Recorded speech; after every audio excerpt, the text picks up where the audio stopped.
I stood there in my white dress, feeling the weight of the silk against my skin, and for a moment, I actually believed I was living in a fairy tale. 200 people filled the reception hall, their faces glowing in the candlelight. This was it. This was everything I'd ever dreamed of. I glanced at Ethan sitting beside me at the head table. My husband, God, that word still felt surreal. We'd met 3 years ago at some random coffee shop when he accidentally grabbed my latte. He'd been so apologetic, so genuinely flustered, that I couldn't help but laugh. That laugh turned into a conversation. That conversation turned into dinner. And somehow, this patient, steady man had put up with all my mood swings, all my insecurities, and still got down on one knee under the stars 6 months ago. Maya, you're up next for speeches. Jessica's voice cut through my thoughts. My maid of honor leaned close, her perfume overwhelming. She'd been in my ear all day, making little comments that felt like paper cuts. You know what would be amazing? She whispered, her eyes gleaming. If you did something unexpected.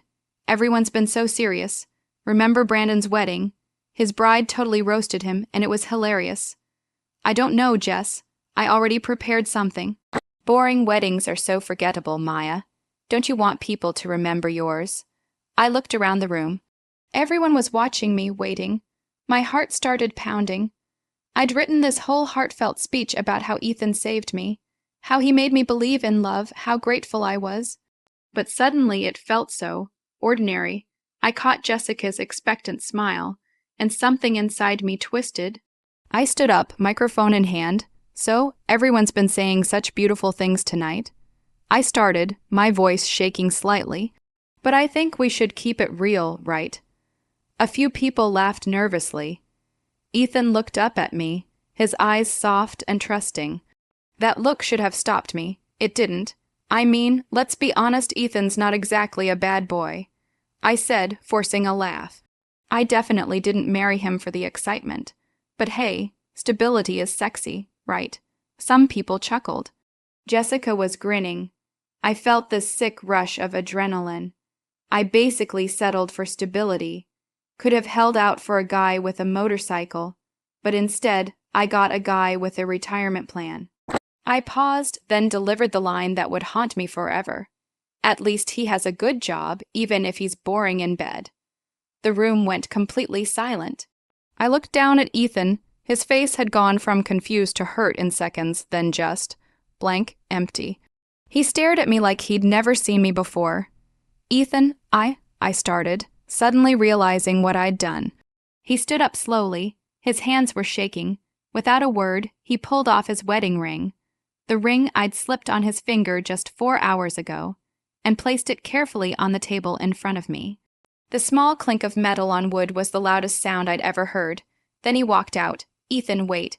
I called after him, but David, his best man, was already following him out the door. I stood there, microphone still in my hand, staring at 200 faces that ranged from shocked to disgusted. My mother's face in the third row was pale, her hand over her mouth. Jessica touched my arm. Maya, sit down. He's just embarrassed. He'll come around. But I couldn't move. I kept staring at that ring on the table, glinting under the lights, and my mind was screaming that I'd just destroyed everything. Yet somehow, some stupid part of me still thought this was fixable, that we'd laugh about this someday. I had no idea how wrong I was. I woke up alone in the honeymoon suite, my wedding dress crumpled on the floor like a discarded dream. The sun was too bright, streaming through curtains I didn't remember opening. My head pounded, though I'd barely drunk anything the night before. This hangover was pure shame. My phone screen lit up, 37 missed calls from Mom, and 1 text from a number I didn't recognize. This is Martin Cross from Cross and Associates Legal. I represent Ethan Wright regarding dissolution of marriage. Please contact our office to arrange a meeting. Time. Sensitive matter. My hands started shaking. Dissolution of marriage, divorce, less than 12 hours after saying I do. I called Ethan. Straight to voicemail. Ethan, please. I'm so sorry. It was a stupid joke. Please just talk to me. I called again. And again. All voicemail. I threw on jeans and drove to our apartment, my hands gripping the steering wheel so tight my knuckles went white. I kept rehearsing what I'd say, how I'd explain that I was nervous, that I panicked, that I didn't mean any of it. I unlocked the door. Ethan, silence. His keys weren't on the hook. His work bag was gone. I ran to the bedroom. Half the closet was empty. His toothbrush, his cologne, his laptop, all gone, like he'd never existed here at all. I sank onto the bed, our bed, and that's when I started crying. My phone rang. Mom, where are you? I answered, my voice cracking. Where am I? Where are you? I'm at your apartment because my daughter just humiliated herself and destroyed her marriage in front of our entire family. Mom, No, Maya, you don't get to explain this. The door burst open and there she was, still in her mother, of the bride dress from last night, her face red and furious. Do you have any idea what you've done? It was just a joke. She slammed her purse on the counter. You told 200 people that your husband is boring in bed on your wedding DOI. His family was there. Your grandparents were there. My entire book club was there. I know, Jessica said that. Oh, don't you dare blame Jessica. You're a grown woman, Maya. You made the choice to stand up there and destroy the best thing that ever happened to you. Her words hit like slaps. You don't understand. I understand perfectly. Her voice dropped, cold and sharp. You're just like your father. Never appreciated what you had until it was gone. Never thought about anyone but yourself. That cut deeper than anything. My father left when I was 12 because he thought he deserved something more exciting. I'd spent my whole life swearing I'd never be like him. Ethan loved you, Mom continued. He was patient with you, supported you, put up with all your insecurities and mood swings, and you repaid him by humiliating him in front of everyone he knows. I can fix this. No, Maya, I don't think you can. She left, slamming the door behind her. I sat there in the empty apartment, surrounded by the life I'd built with Ethan. Wedding gifts we hadn't even opened yet sat stacked in the corner. Our honeymoon suitcases, packed and ready for Paris, mocked me from the hallway. My phone buzzed, Jessica. OMG, how's Ethan? He'll get over it, right? Men always do. Call me. I stared at her text, and for the first time, something felt wrong about it. There was almost a satisfaction in her words, like she was happy this happened. Before I could process that thought, someone knocked on the door. I jumped up, hoping desperately it was Ethan. It was a courier, Maya Wright. Yes, sign here, please. The envelope was thick, official. I opened it with shaking hands. Petition for dissolution of marriage filed by Ethan Michael Wright. Dated today, less than 24 hours after our wedding. I collapsed right there in the doorway, the papers scattering around me like confetti at a funeral. 3 weeks, 21 days of hell. I tried everything. Emails that went unanswered, texts that showed read, but never got responses. I'd even shown up at his architecture firm twice. The second time, security escorted me out while his coworkers watched through glass walls. The humiliation was eating me alive. I was lying on my couch in sweatpants I'd worn for 3 days when my phone rang. Unknown number, I answered without thinking. Maya, a woman's voice, cold as ice. Yes, it's Caroline, Ethan's sister. My heart leaped. Caroline, thank God. Listen, I need to talk to Ethan, and he won't answer I'm not calling to help you reach my brother, Maya. I'm calling to tell you what you did to him. The venom in her voice made me freeze. Do you know that Ethan cried last night? She continued. Actually cried. I haven't seen him cry since our father died when he was 16. But you broke him so completely that he sobbed for 2 hours. Caroline, I'm so sorry. You don't get to be sorry yet. You don't even know what you destroyed. Her voice cracked. He was planning to surprise you with tickets to Paris. First class. The honeymoon suite at that hotel. You're obsessed with the one from that movie. You made him watch 12 times. I couldn't breathe. He wrote you a letter, 20 pages, Maya, 20 pages about how much he loved you, how you made him believe in soulmates, how he couldn't wait to build a life with you. He was going to read it to you on your wedding night. Tears were streaming down my face. I didn't know. Of course you didn't know because you were too busy humiliating him for a laugh. She was yelling now. You know what else you didn't know? When his family said you two were moving too fast, that you came from different worlds, he defended you. Every single time, he told them you were the kindest, most genuine person he'd ever met. Each word was a knife. And the wedding, your dream wedding that cost $40,000. He took a second job for 3 months to pay for it because he wanted you to have everything you wanted. He designed the whole ceremony around what would make you happy. Caroline, please. You didn't just embarrass him, Maya. You didn't just hurt his feelings. You broke something fundamental in him that believed in love, that believed people were good. He's not even angry anymore. He's just empty, and that's so much worse. I was sobbing now. I can't explain. Explain what? That your friend Jessica convinced you. You're a grown woman, Maya. You made the choice to destroy your own happiness.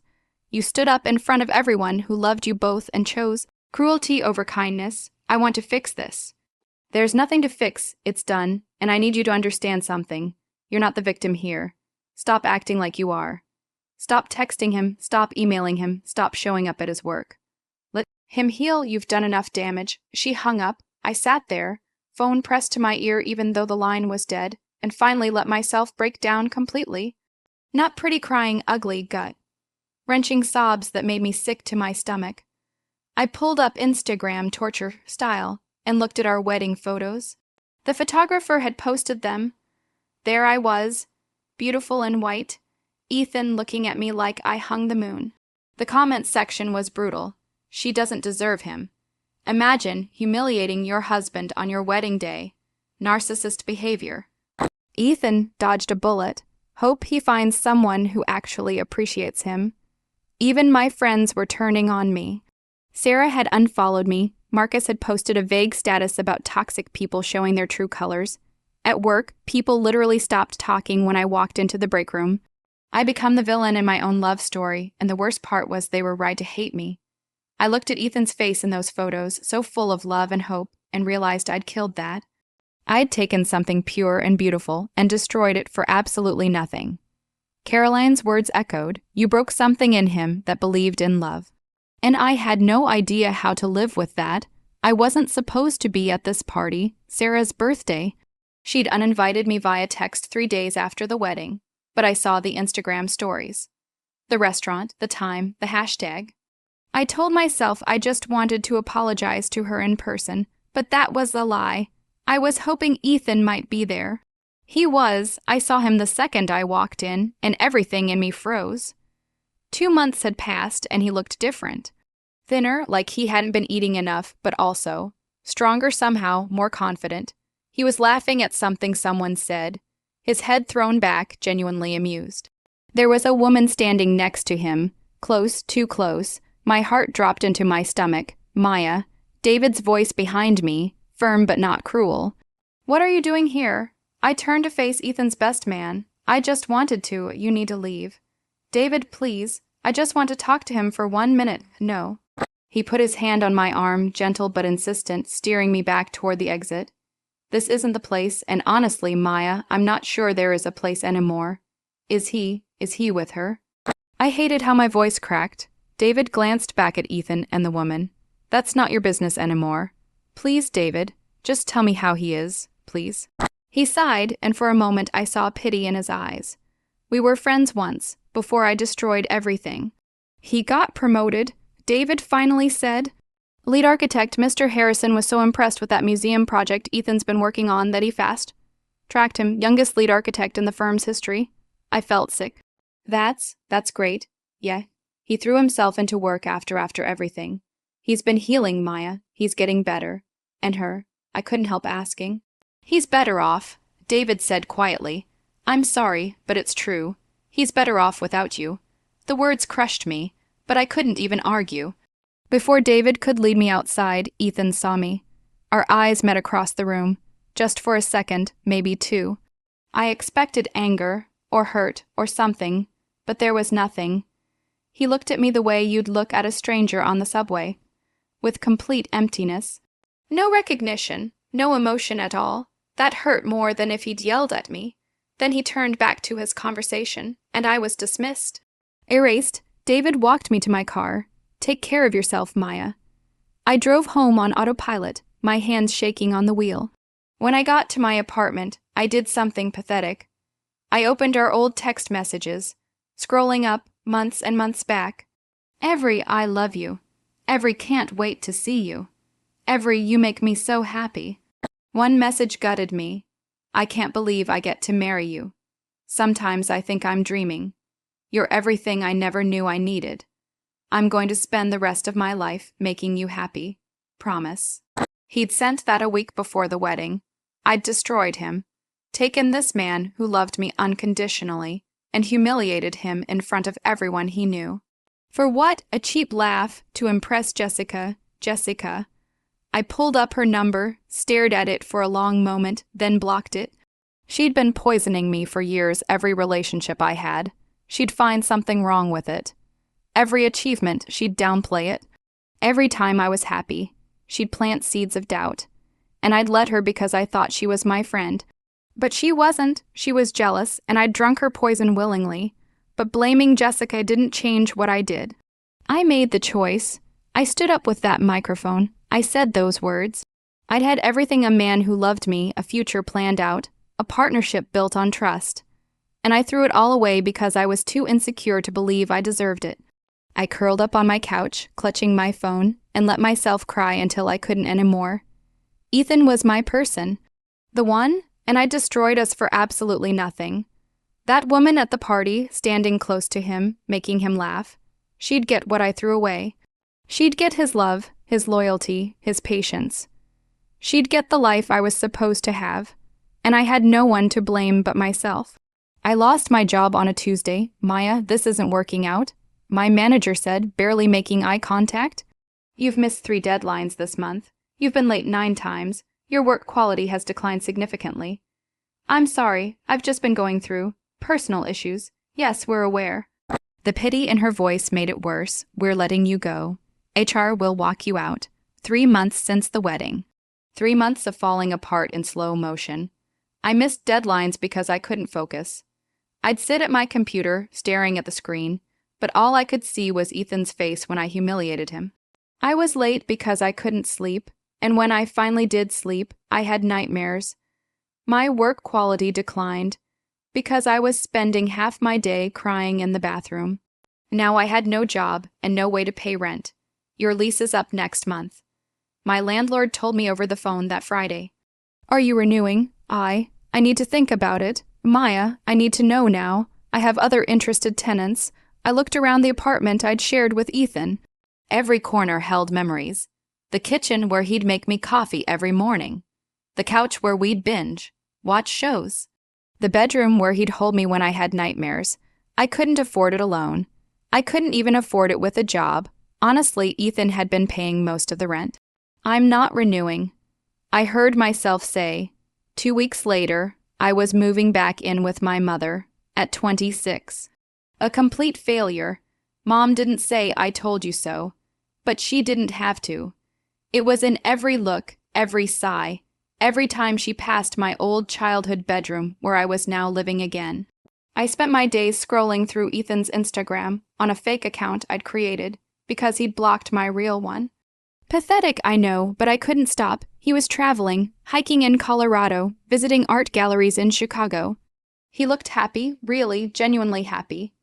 No trace of the broken man Caroline had described 2 months ago. Meanwhile, I'd gained 15 pounds from eating my feelings. I barely showered. I hadn't been on a date because the thought of being with anyone else made me physically ill. I was at the grocery store, looking like death in sweatpants and unwashed hair, when I heard her voice. "Maya, oh my God, Maya, Jessica.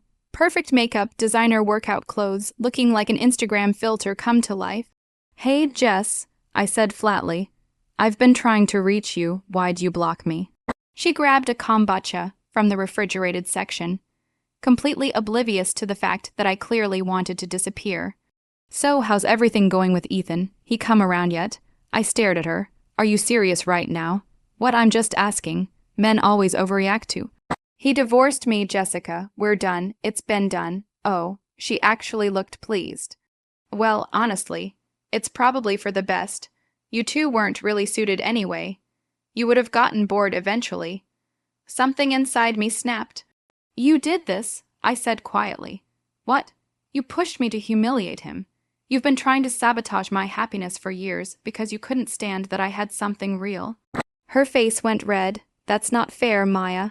I was just trying to help you have fun. Fun. You wanted me to destroy my marriage for FUN. My voice was rising, and people were staring, but I didn't care anymore. You've never been happy for me, not once. Every time something good happened, you found a way to poison it. And I let you because I was too stupid to see that you're not my friend. You never were. You're being dramatic. Get away from me, Jessica. We're done. She looked shocked, then angry. Then she just turned and walked away without another word.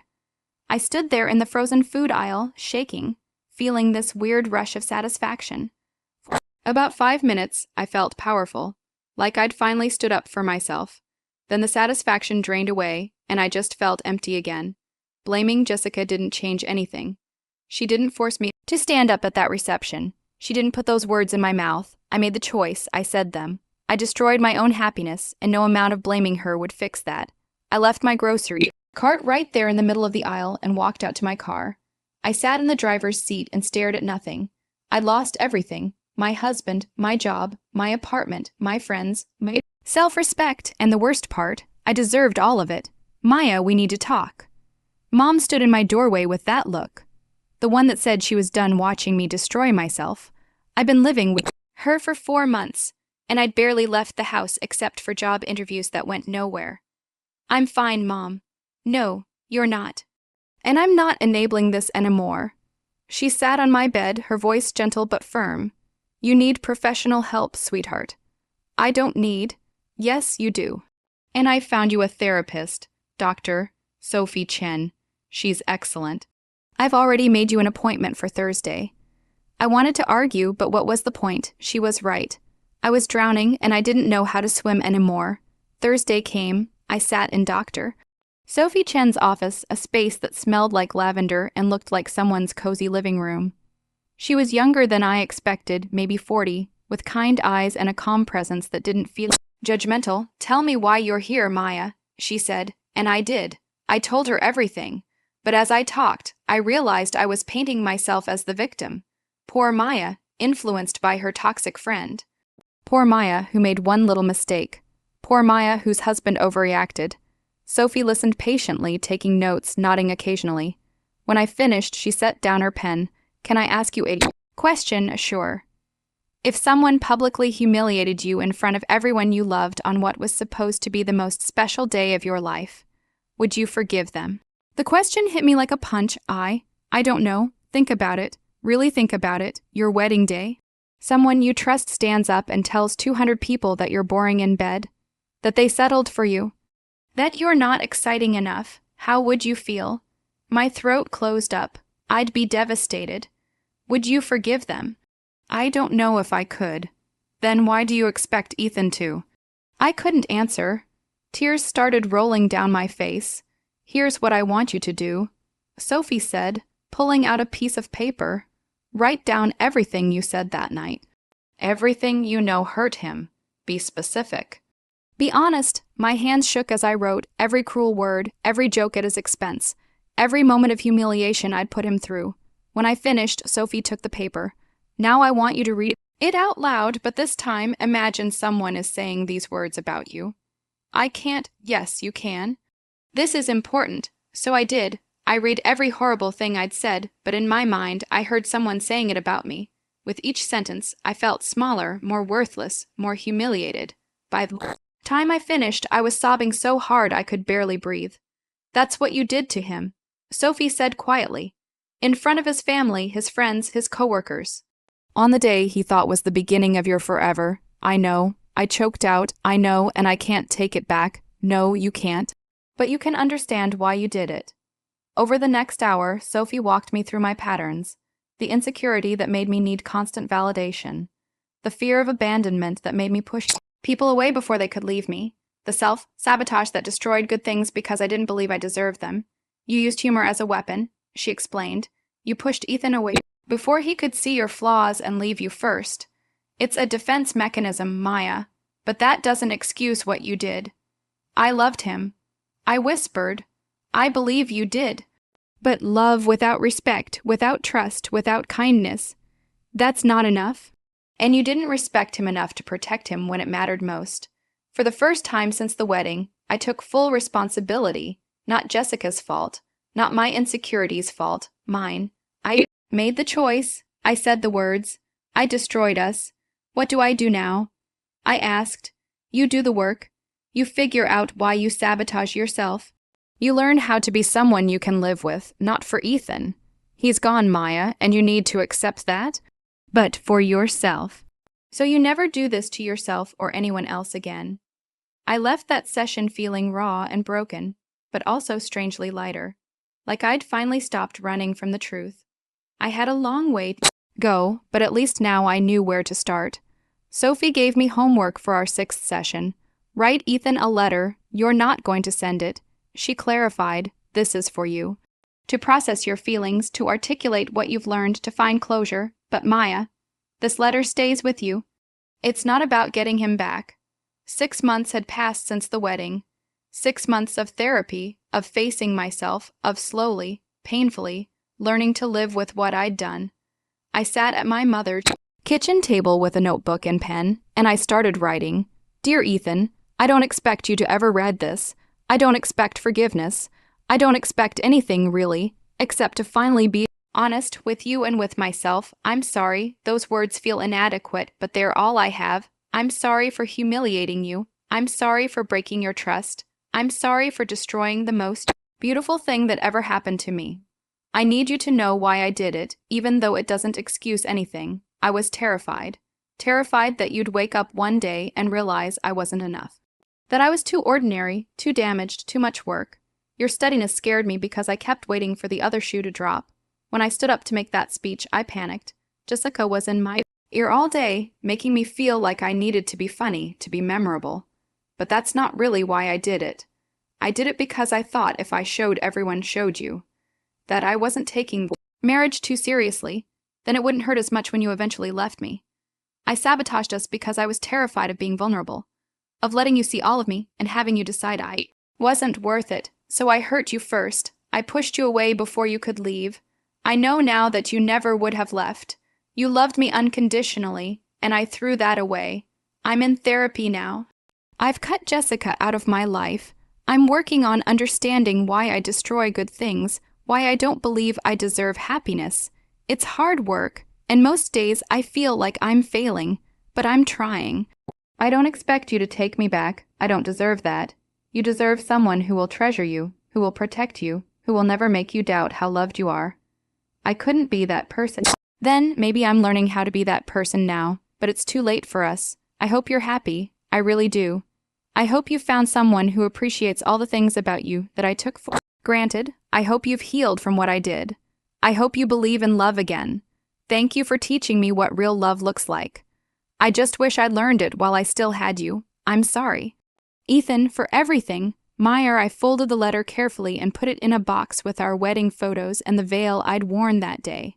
All the evidence of a life I'd destroyed. I put the box in back of my closet next to old yearbooks and forgotten dreams. This wasn't about getting him back. It was about acknowledging the truth, about accepting what I'd done and who I'd been, about letting go. That night, I slept through the night for the first time in 6 months.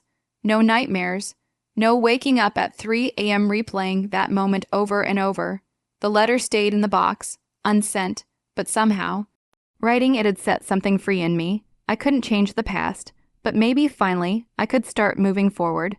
8 months after the divorce, I walked into a bookstore for the first time in what felt like years. I had a new job freelance copywriting, nothing glamorous, but it paid the bills. I'd been volunteering at an animal shelter on weekends, which Sophie suggested as a way to practice nurturing something outside yourself. I'd even made a couple of new friends, women from a support group who didn't know about my past. I was slowly, carefully rebuilding a life. I was in the self-help section, appropriately enough, when I heard a voice that made my entire body freeze. I think this one's better. The other was too preaky. Ethan, My first instinct was to hide behind the bookshelf and wait until he left. I'd gotten good at avoidance, but Sophie's voice echoed in my head. Running from uncomfortable situations doesn't help you grow. It just teaches you to keep running. I took a deep breath, turned around and saw him. He was with the woman from the party. She was pretty, really pretty, in that effortless way some people are. They were looking at books together, laughing about something. Before I could talk myself out of it, I walked over. "Hi, Ethan." He turned, and I watched his face cycle through surprise, tension, and something I couldn't quite read. "Maya, I don't want to interrupt. I just wanted to say I'm glad you look well." The woman glanced between us, clearly sensing the tension. "I'll, be in the fiction section," she said, squeezing Ethan's arm before walking away. We stood there awkwardly, two people who used to share everything, now strangers. "I heard you've been doing better," Ethan said finally. "David told you."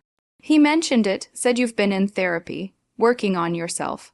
"Yeah, I have, I swallowed hard. "I'm sorry, Ethan. I know I've said it before, but I need to say it again. What I did to you was unforgivable, and I understand why you can't forgive me." "But I'm sorry, I'm so sorry." He was quiet for a long moment, and I could see him processing, deciding how much to say. I was really angry for a long time. He finally said, "What you did. It broke me, Maya. I spent weeks wondering what I'd done wrong, why I wasn't enough, if I was really that boring."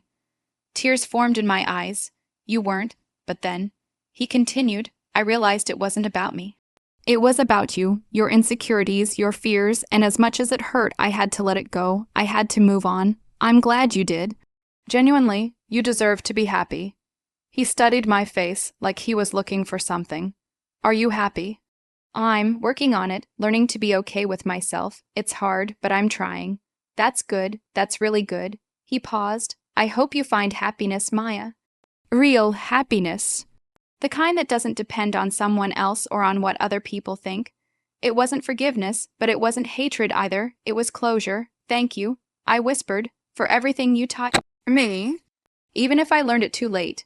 He nodded, gave me a small, sad smile, and walked toward the fiction section where the woman Rachel, I'd learn later, was waiting. I watched him go, and yes, it hurt. Of course it hurt. But it was a different kind of pain. Not the desperate, clawing pain of the first few months. This was the pain of acceptance, of knowing something beautiful had ended and learning to be okay with it. I bought a book on self-compassion and drove home. Mom was making dinner when I walked in. "You okay?" she asked, seeing my red eyes. "Yeah," I said and meant it. "I saw Ethan today." She tensed and we talked. Really talked. It was good. Sad but good. She pulled me into a hug, and I let myself cry on her shoulder. But these weren't the desperate sobs of before. These were tears of letting go. I was going to be okay. Not today. Maybe not tomorrow, but someday, and that was enough. I sat in the same coffee shop where Ethan and I met 3 years ago, my journal open in front of me, 1 year since the wedding, since I destroyed everything, since I became the villain in my own story. My therapist had me tracking my growth. The good days, the bad days, the moments of clarity. Looking back at entries from a year ago, I barely recognized that person. She was so broken, so desperate, so lost. I wasn't fixed. I still had bad days where I wondered what my life would be like if I just said the loving speech I'd prepared, but I was learning, growing, changing. I'd reconciled with my mom. We had dinner every Sunday now, and we actually really talked about things that mattered. She told me once during one of these dinners, "I'm proud of you, Maya. Not for what you did, but for how you've handled what came after." I'd apologized to Caroline in a letter. She never responded, and I didn't expect her to.